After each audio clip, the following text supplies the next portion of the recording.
position, just standing, we normally have an S-shaped backbone. This is our this takes the bumps and grinds throughout the day. It's our suspension, if you like. But when we bend the knees, the backbone should be straight. There shouldn't be any sway in the back, in particular here.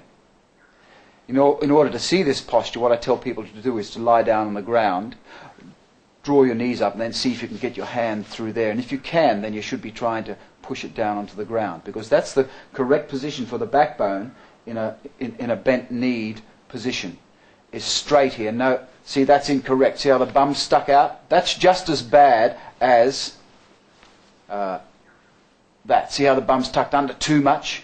A lot of people actually do Qigong like this, because one of the classics from Qigong says, and Montaigue says, that the buttocks must be tucked under.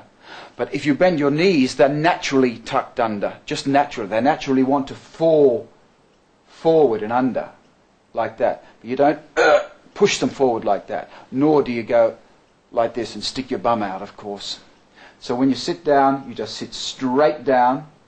Now the amount of squat that you take is that the knees have a straight line with your front toes, with your second, rather your big toe, and if you put a straight edge down there, it should be vertical, touching your knee and touching the front of your toe.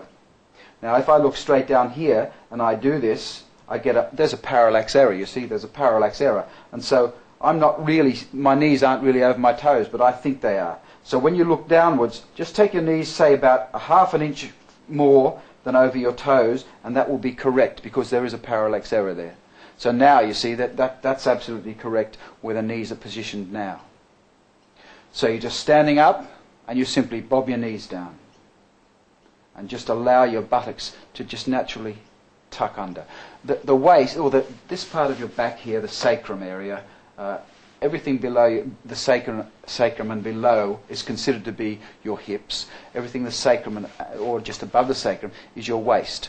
So we can, like for instance in Tai Chi, we can have moves where the hips and the waist turn together, or we can have moves where the waist turns independently of the hips and the hips don't move. So it's like that sort of thing.